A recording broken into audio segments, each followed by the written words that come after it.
माघ मेले के अद्भुत मास में वैष्णव कुल भूषण महंत श्री नृत्य गोपाल दास जी महाराज के कृपा पात्र पूज्य महंत श्री राम गोपाल दास जी महाराज, जो कि एक कुशल व सुविख्यात राम कथाकार भी है, उनके आशीर्वाद का सौभाग्य कुल वृक्ष को प्राप्त हुआ। पूज्य राम गोपाल दास जी महाराज ने अपने सैकड़ों अनुयायियों को कुल वृक्ष के साथ जोड़ा और अपने प्रवचनों में कुल वृक्ष की चर्चा भी की, लोगों को उसकी महत्वता के बारे में बताया और अपने आशीर्वचन कुल वृक्ष को अर्पित किए। आइए सुनते हैं पूज्य महंत श्री राम गोपाल दास जी महाराज को।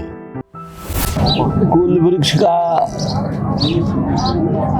जो कंसेप्ट है, थीम है, वो अपने आप में बहुत ही अनपैरेलल है और समानांतर कोटि का है।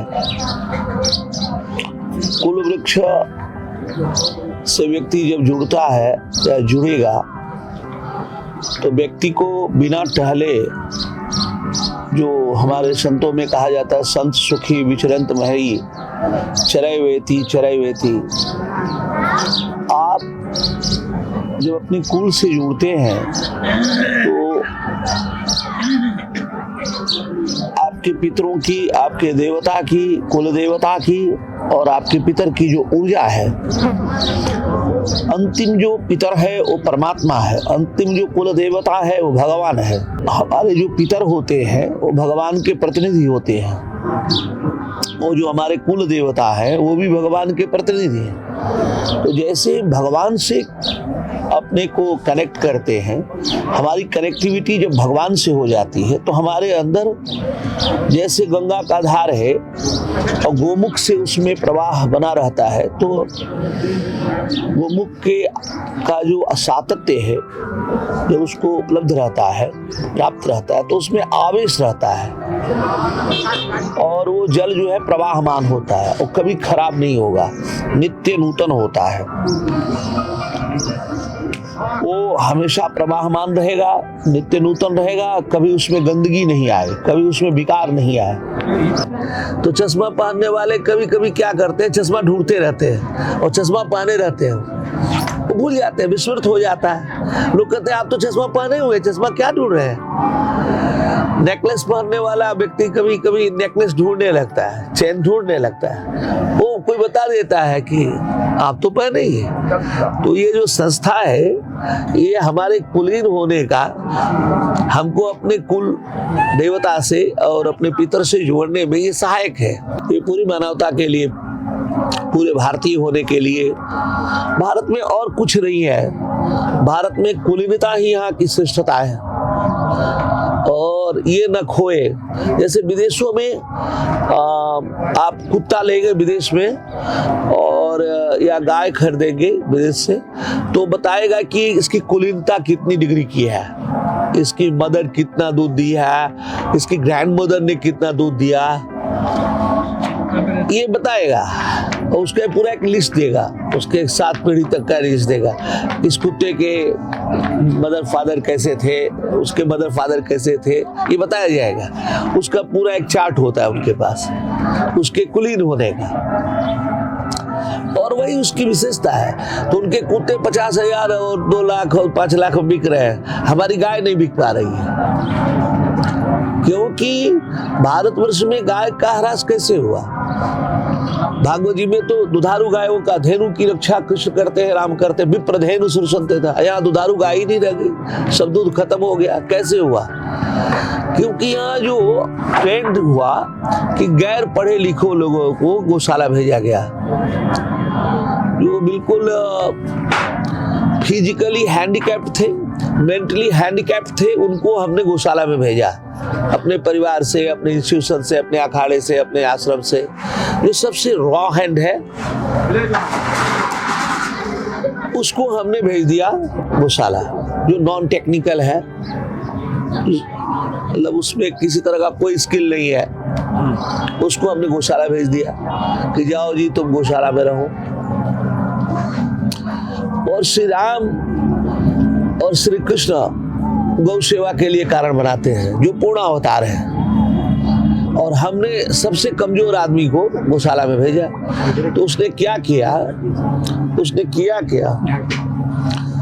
यहाँ का जो गौशाला का देख रेख करने वाला ग्वाला है, वो गांव भर में गायों को ले जाता है चराने के लिए, और एक सांड रख लिया वो, और 100 गाय रख लिया।